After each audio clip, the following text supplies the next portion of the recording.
Hey, good afternoon there, sweet peas. Basic Prepper Mom Myra, and I want to show you a little bit about what's going on up here. So this is all old manure and scrapings out of goat pen, pig pen, chicken pen, horse pen that we've kind of brought up here and kind of thrown all over the place. And I kind of want to show you what's going on. So the interesting thing is we've had a lot of rain and stuff, but so this stuff right here, you see that?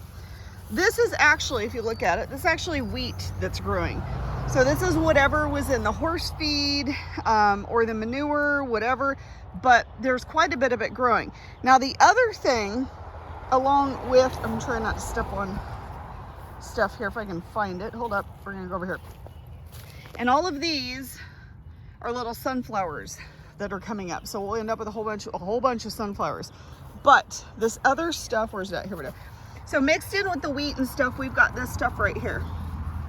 See this? Got a little yellow flower on it. That's chickweed. Now, chickweed is actually very nutritious. It's actually considered an invasive species. It's a weed, and it kind of grows all over. So there's some there, there's all, if you can see in there, all of this underbrush right here is chickweed.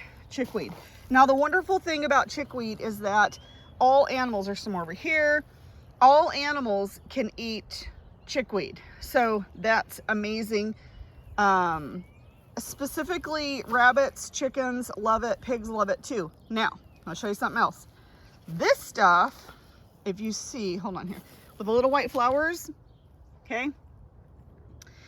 This is not necessarily, so we have some like right here too. It looks like the tops of carrots. That is, can be poison hemlock. There is another species of hemlock that's not as toxic or poisonous, but it is still toxic to animals. So while you are in here, because there's like oats and wheat and stuff that's mixed in here, when I'm in here picking stuff, I have to be seriously careful not to get this beautiful little ferny stuff with the white flowers into our livestock. So, or anything that looks like the top of a carrot, that is absolutely not okay for my animals. So while I'm walking through, there are no animals that graze up here. So typically we will just kind of, I'll come up here and I'll pull stuff. But there are things in here. This same thing, don't want to feed that. I can't remember what that's called, but doesn't matter. You have to be really careful when you are dealing with your animals and livestock to know what's good and what's not. Now, once again, this stuff, the chickweed, is amazing. It pulls up super easy. It's super tender, especially when you get it after it first, I guess, comes up. So like the really green stuff is super tender. Oh, hello, can you, really? Sorry, somebody let my dogs out.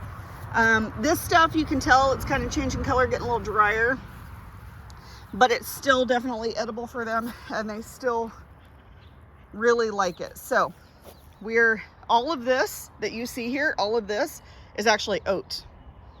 All of that tall, green, thick stuff is actually oat, which is super, oat and wheat, I think, which is super cool. So I come in here and kind of pick through, really, sorry, pick through things to give to the chickens and the critters that are kind of, that don't graze up here. Unfortunately, as you can hear, so literally the road is right down there. That's actually a main road that we live off of, which not ideal, but so we don't have any animals that are currently up here yet. We do have plans to fence the rest of the property, and we're actually going to run the fence line probably about here so that they can actually get up here and graze, because all of this that you see, it looks like kind of hard dirt. All of this is actually dirt and fertilizer. There's some shavings there. So I could, at some point, this has been up here probably a year or so, probably dig some of this up and use it either in my compost pile or use it just directly into the garden situation, because it's basically fertilizer that's been sitting here aging for a year or two. So that is probably what I will do. And it's kind of nice to have that, but the animals will be actually able to get up here and kind of graze, graze all over. Hello, you. All the way down there.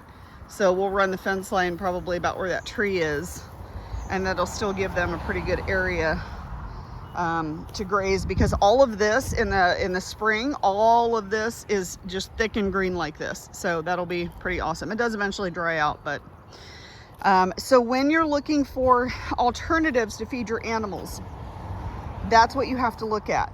And we never really, like, this stuff was never here, but because we put the animal scrapings out of the animal pens, we end up with this beautiful wheat and oat. And then we have also, let me show you here.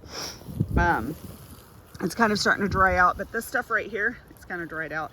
This stuff right here is miner's lettuce. And this is amazing to eat, just, you know, people. But I feed it to chickens and stuff too. It's very high water content, but miner's lettuce, like I said, this is kind of getting dried out a little bit, getting a little bit old.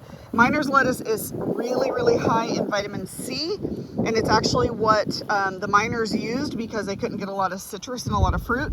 They actually would eat the miner's lettuce to fend off any scurvy that would set in. So miner's lettuce is amazing. I don't know if for some reason the horses have never really been that crazy about it. And go down here without trying to fall. Which I don't know why, because it's actually pretty flavorful. It's good. I've actually ate it in salads. It's amazing. Hi, you want to try that? Will you eat that? Eat that? You like it? Oh, all right. Well, we're good. Okay. Are you? So yes, that's good. So when you are, and of course we have dandelions too. We all know the benefits of dandelions. I don't have to talk about that. But when you're looking at alternatives to feed your animals, or even things to just supplement them, look at what you have. I mean, obviously I have a lot of weeds here, and you have to be super careful because there are some weeds that are super toxic to animals.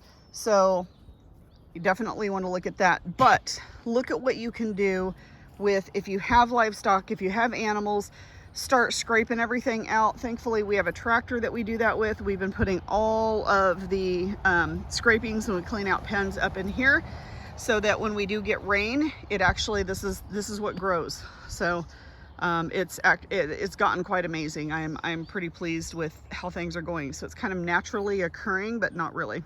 But yeah, so that is alternatives to feed your animals. Look at that, what you have around your property. And research foraging, not just for yourself, but for your animals as well. All right, so I am gonna go back and forage some more stuff for my critters, and we'll talk to you later. And once again, if you guys have any questions or comments, please feel free to reach out. I hope you guys have a wonderful, amazing day, and we'll talk to you soon.